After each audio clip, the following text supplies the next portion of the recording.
Perkenalkan, nama saya Lala Monika Sari. Saya dari Prodi Pendidikan Guru Madrasah Ibtidaiyah, Institut Agama Islam Negeri Pontianak. Baik, pada kesempatan kali ini saya akan menjelaskan tentang sejarah kewarganegaraan, biasa dikenal dengan citizenship education di Indonesia. Penjelasan yang pertama adalah sejarah kurikulum PKN dari tahun 1946. Sampai dengan sekarang, kurikulum yang pertama kali muncul sejak Indonesia merdeka adalah kurikulum tahun 1946.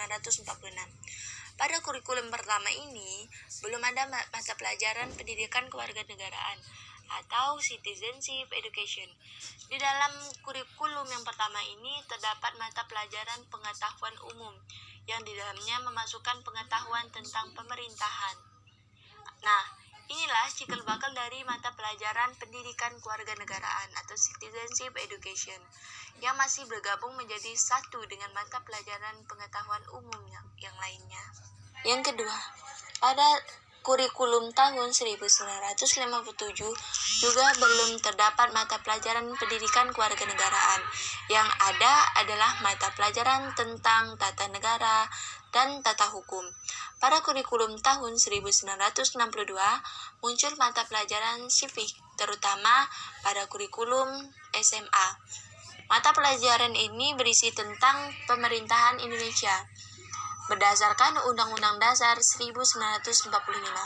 Pada hakikatnya, civic berisikan pengalaman belajar yang digali dan dipilih dari disiplin ilmu seperti sejarah Indonesia, geografi Indonesia, ekonomi Indonesia, dan politik di Indonesia. Yang ketiga, pada kurikulum tahun 1968, istilah civic dan pendidikan kewarganegaraan digunakan secara bertukar-tukar. Pada kurikulum sekolah dasar 1968 digunakan istilah pendidikan kewarganegaraan yang mencakup sejarah Indonesia, geografi Indonesia. Pada kurikulum sekolah SMP tahun 1968, istilah pendidikan kewarganegaraan yang berisi sejarah Indonesia dan konstitusi termasuk Undang-Undang Dasar 1945. Sedangkan di dalam kurikulum SMA tahun 1968, mata pelajaran kewarganegaraan berisi tentang Undang-Undang Dasar 1945. Pada kurikulum SPG 1968, mata pelajaran kewarganegaraan berisi tentang sejarah Indonesia, konstitusi, pengetahuan kemasyarakatan, dan asumsi manusia. Sedangkan pada kurikulum proyek perintis sekolah pengembangan atau PEPS digunakan beberapa istilah seperti pendidikan kewarganegaraan, studi sosial, dan hukum. Yang keempat, pada kurikulum tahun 1975 muncullah mata pelajaran pendidikan moral Pancasila atau PMP, mata pelajaran pendidikan kewarganegaraan atau PKN, mata pelajaran pendidikan moral Pancasila atau KMP. Ini berisikan materi Pancasila sebagaimana yang diuraikan di dalam pedoman penghayatan dan pengalaman Pancasila. Selanjutnya, pada kurikulum 1994 muncul mata pelajaran baru yaitu Pendidikan Pancasila dan Kewarganegaraan atau PPKN.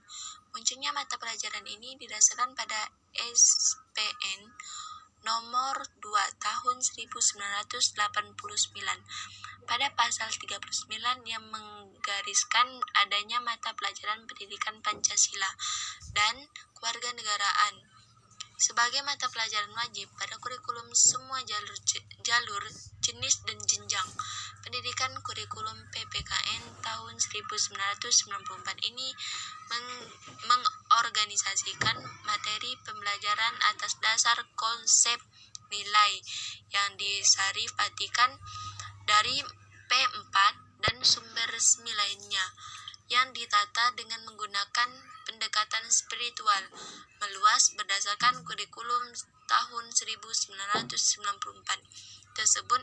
Pendidikan Pancasila dan kewarganegaraan diartikan sebagai mata pelajaran yang digunakan sebagai wahana yang mengembangkan dan melestarikan nilai luhur dan moral yang berakar dari budaya bangsa Indonesia.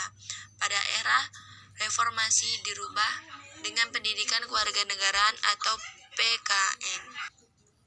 Yang selanjutnya, pada kurikulum tahun 2006 yang dikenal dengan kurikulum satuan tingkat pendidikan merupakan penyempurnaan dari kurikulum tahun 2004. Di dalam kurikulum tahun 2004, pendidikan Pancasila dan kewarganegaraan atau PPKN diubah menjadi pendidikan kewarganegaraan atau PKN. Berlakunya dengan kurikulum terbaru yaitu kurikulum tahun 2013 kembali dengan nama PPKN yang terdiri atas mata pelajaran lain yang lebih dikenal dengan pembelajaran tematik pada mata pelajaran PKN. Pada mata pelajaran PKN ini ditegaskan bahwa pendidikan kewarganegaraan adalah mata pelajaran yang memahami dan melaksanakan hak-hak yang kewajiban untuk menjadi warga negara Indonesia yang cerdas. Sekian yang dapat saya sampaikan. Terima kasih atas segala perhatiannya. Akhiran, wassalamualaikum warahmatullahi wabarakatuh.